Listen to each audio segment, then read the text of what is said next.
Edgar Allan Poe. O autor. Edgar Allan Poe nasceu em Boston, Massachusetts, em 19 de janeiro de 1809 e faleceu em Baltimore, Maryland, em 7 de outubro de 1849. O autor, poeta, editor e crítico literário americano foi integrante ativo do movimento romântico americano, tendo sido conhecido por suas histórias que envolvem o mistério e uma espécie de humor macabro.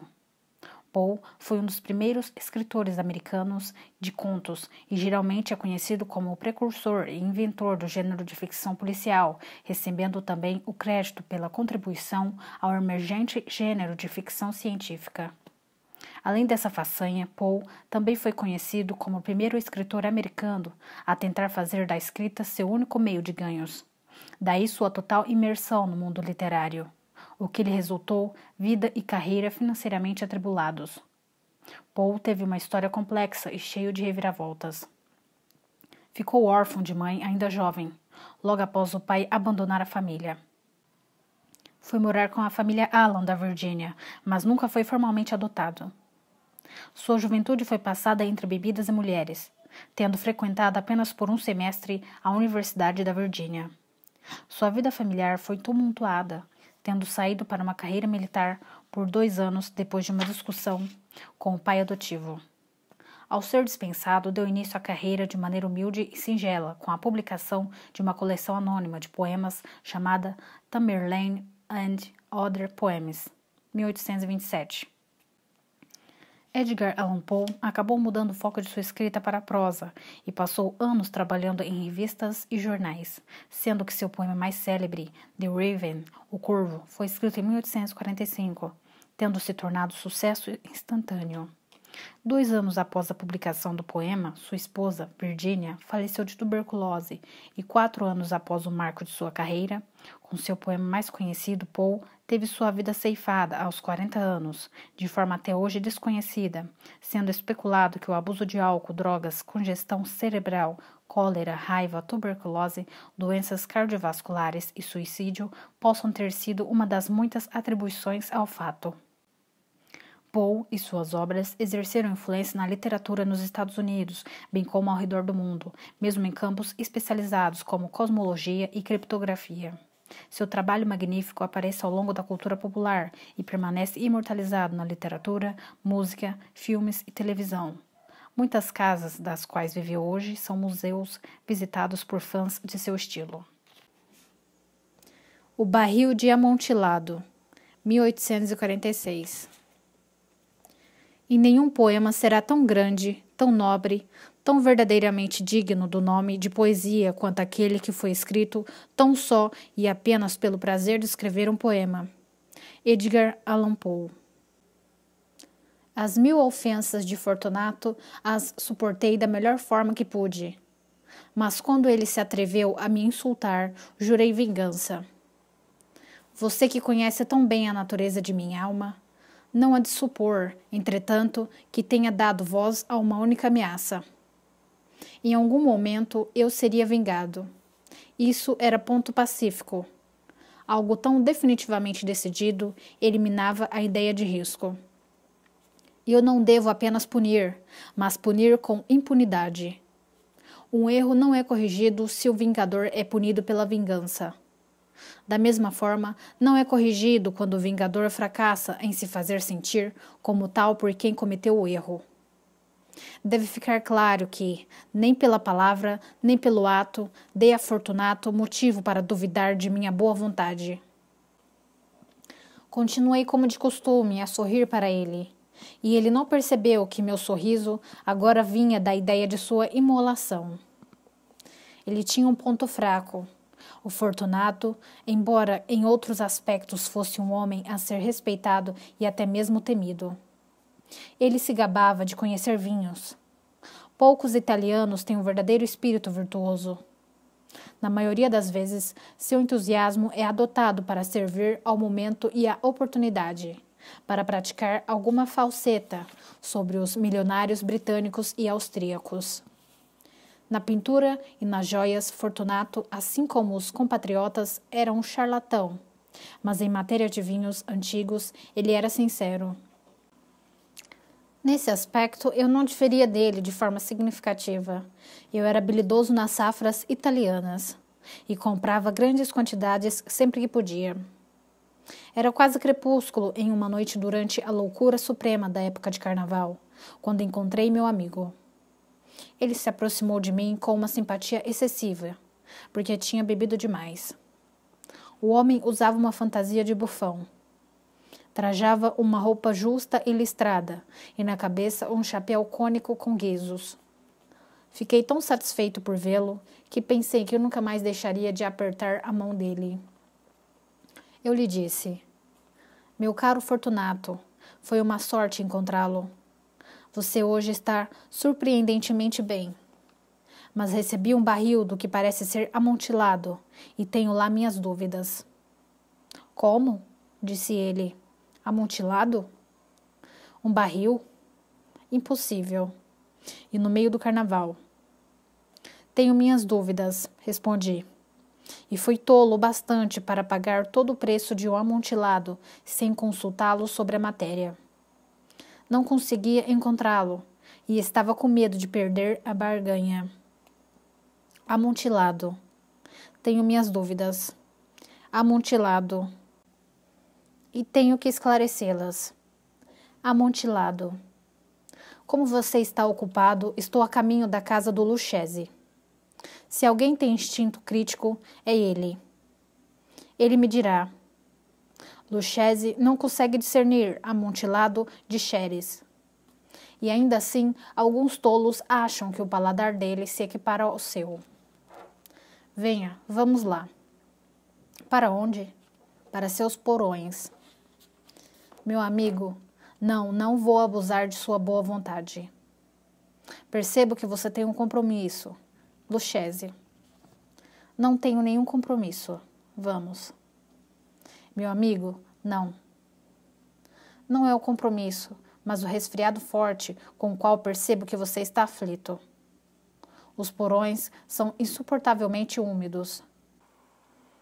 Estão incrustados de salitre. Vamos lá, mesmo assim. O resfriado não é nada. Amontilado. Você foi enganado. E quanto ao Lucchesi, ele não só consegue distinguir xeres de amontilado. Assim falando, Fortunato tomou-me pelo braço, colocando uma máscara negra de seda e puxando o roquelaire para perto do corpo. Permiti que ele me apressasse em direção ao meu palazzo. Não havia nenhum criado na casa. Eles tinham escapado para festejar em honra à época. Eu tinha dito a eles que não deveria retornar até a manhã seguinte e tinha dado ordens explícitas para que não deixassem a casa. Essas ordens seriam suficientes, eu bem sabia, para assegurar que todos desapareceriam imediatamente, tão logo eu virasse as costas. Peguei das arandelas 2 archotes, dei um a Fortunato e o conduzi por vários conjuntos de salas até a arcada que levava aos porões. Passei por uma escada longa em caracol, pedindo a ele que fosse cauteloso enquanto me seguia. Em dado momento, chegamos ao pé da escada e ficamos juntos no chão úmido das catacumbas dos Montresor. Os passos de meu amigo eram vacilantes e os guizos de seu chapéu tilintavam à medida que ele andava. O barril, disse ele. Está mais adiante, eu disse. Mas observe as teias brancas que brilham nas paredes dessa caverna. Ele se virou em minha direção e olhou em meus olhos com 2 órbitas opacas que destilavam a remela da intoxicação. Salitre? Ele perguntou pouco depois. Salitre, respondi. Há quanto tempo você está com essa tosse? Cofe, cofe, cofe, cofe, cofe, cofe, cofe, cofe, cofe, cofe. Meu pobre amigo, fiquei impossibilitado de responder por vários minutos. Não é nada, disse por fim. Venha, eu disse decidido. Vamos voltar, sua saúde é preciosa. Você é rico, respeitado, admirado, amado. Você é feliz. Como um dia eu fui. Você é um homem que deixaria saudade. Para mim não há problema.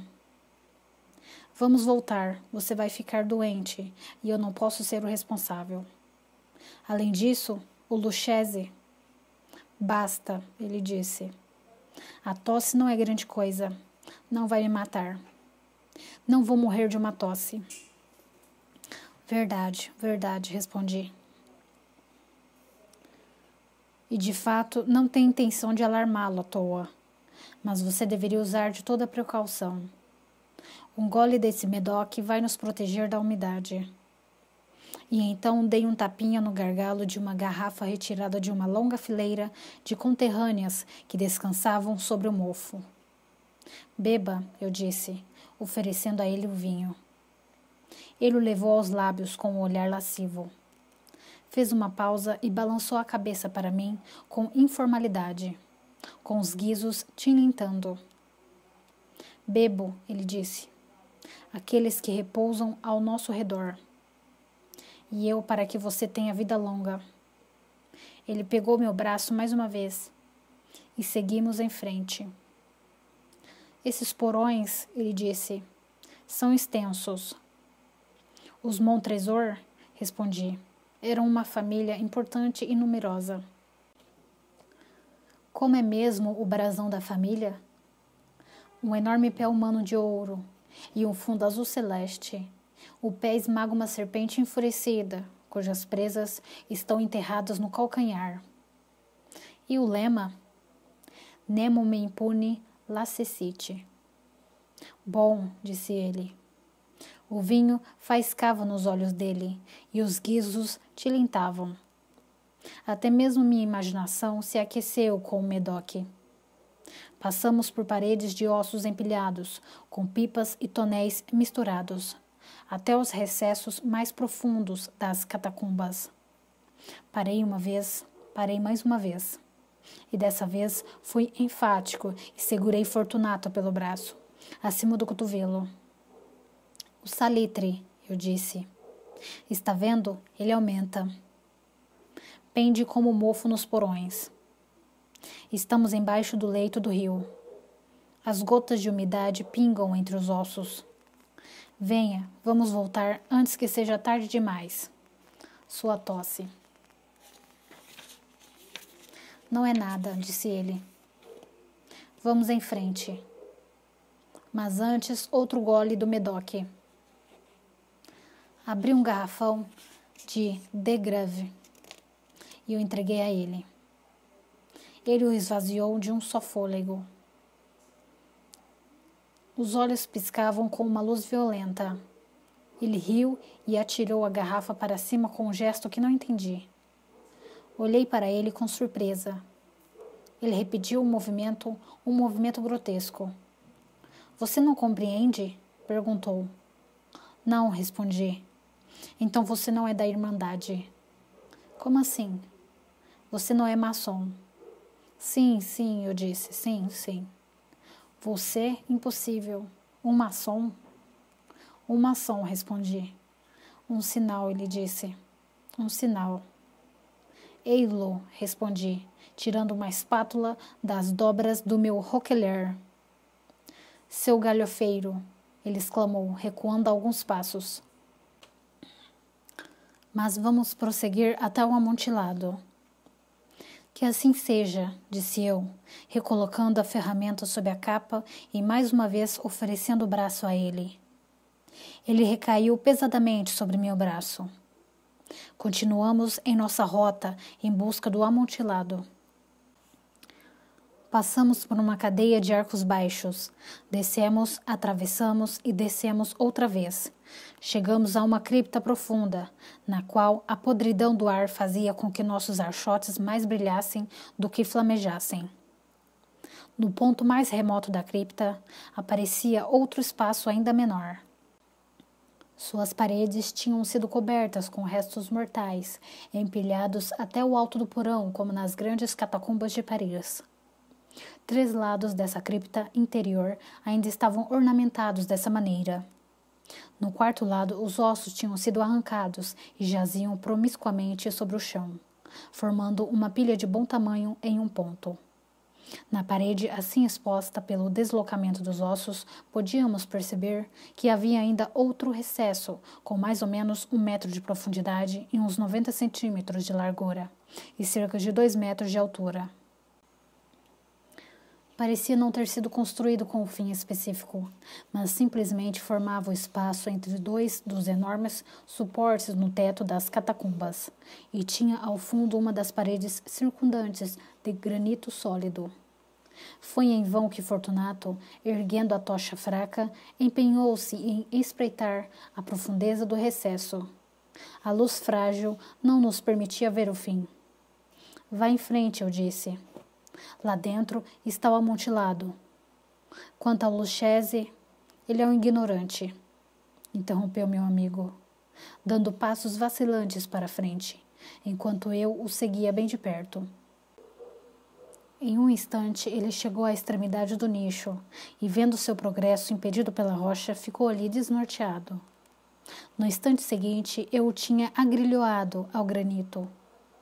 Na superfície dele havia 2 grampos de ferro, a 2 pés de distância um do outro, na horizontal. De um deles saiu uma pequena corrente, do outro um cadeado. Depois de ter passado a corrente pela sua cintura, foi um trabalho de não mais que alguns segundos para prendê-lo. Ele estava embasbacado demais para resistir. Retirei a chave e saí do recesso. Passe a mão, eu disse. Sobre a parede, você não conseguirá deixar de sentir o salitre. De fato, é bastante úmido. Mais uma vez, deixe que eu implore para que você retorne. Não? Então eu certamente terei de deixá-lo. Mas antes, devo dar a você todas as pequenas atenções em meu poder. O amontilado, exclamou meu amigo, ainda não recuperado de sua perplexidade. É verdade, respondi, o amontilado. Ao dizer essas palavras, ocupei-me da pilha de ossos das quais falei anteriormente. Atirando-as para o lado, logo revelei uma quantidade de pedras e argamassa. Com esses materiais e com a ajuda de minha espátula, comecei a subir com muito vigor uma parede na entrada do nicho. Mal tinha sentado a primeira fileira da alvenaria quando descobri que a intoxicação de Fortunato tinha, em grande parte, desaparecido. A primeira indicação que tive disso foi um choro gemido baixo que vinha do fundo do recesso. Não era o choro de um homem bêbado. Então houve um longo e obstinado silêncio. Eu assentei a 2ª fileira, e a 3ª, e a 4ª, e então ouvi a vibração furiosa da corrente. O ruído durou vários minutos, durante os quais, para que pudesse prestar atenção com a maior satisfação, interrompi meu trabalho e sentei sobre os ossos. Quando, por fim, o tilintar cessou, continuei com a espátula e terminei sem interrupção a 5ª, a 6ª, a 7ª fileira. A parede estava agora quase na altura do meu peito. Fiz outra pausa e, segurando o archote acima do trabalho de alvenaria, lancei alguns raios débeis sobre a figura lá no interior. Uma sucessão de gritos altos e estridentes, explodindo repentinamente da garganta da figura acorrentada, pareceu arremessar-me para trás com violência. Por um breve instante, hesitei. Eu estremeci.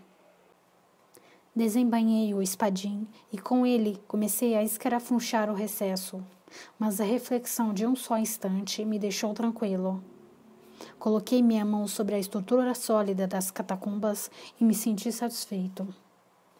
Eu me aproximei novamente da parede, respondi aos gritos dele em volume e força. Fiz isso e o clamor cessou. E agora, meia-noite, e minha tarefa se aproximava do fim. Já tinha completado a 8ª, a 9ª e a 10ª fileiras. Tinha terminado uma parte da 11ª e última fileira. Restava uma única pedra a ser encaixada e cimentada. Eu lutava contra o peso da pedra. Coloquei-a parcialmente na posição destinada. Mas então veio do nicho uma risada baixa que me levantou os cabelos. Foi seguida por uma voz triste que eu tive dificuldade em reconhecer como a do nobre Fortunato. A voz disse: ha, ha, ha, ri, ri, ri. Uma piada muito boa, de fato. Uma excelente galhofa. Nós vamos rir muito disso no palazzo. Ri, ri, ri. Tomando o nosso vinho. Ri, ri, ri. O amontilado, eu disse. Ri, ri, ri, ri, ri, ri. Sim, o amontilado. Mas não está ficando tarde? Não estarão esperando por nós, no palazzo, a senhora Fortunato e os outros? Vamos embora. Sim, eu disse. Vamos embora. Pelo amor de Deus, Montresor. Sim, eu disse, pelo amor de Deus. Mas ao proferir essas palavras, fiquei esperando em vão por uma resposta. Fui ficando impaciente. Chamei alto, Fortunato. Nenhuma resposta. Chamei outra vez, Fortunato. Ainda assim, nenhuma resposta. Enfiei um archote pela abertura restante e deixei que caísse lá dentro. E de lá veio a resposta apenas um tilintar de guizos. Meu coração ficou nauseado devido à umidade das catacumbas. Apresentei-me para pôr um fim à minha tarefa. Forcei a última pedra para a posição. Cimentei-a. Contra a nova alvenaria, reergui a antiga muralha de ossos. Pela metade de um século, nenhum mortal os perturbou. Empate, requiescate.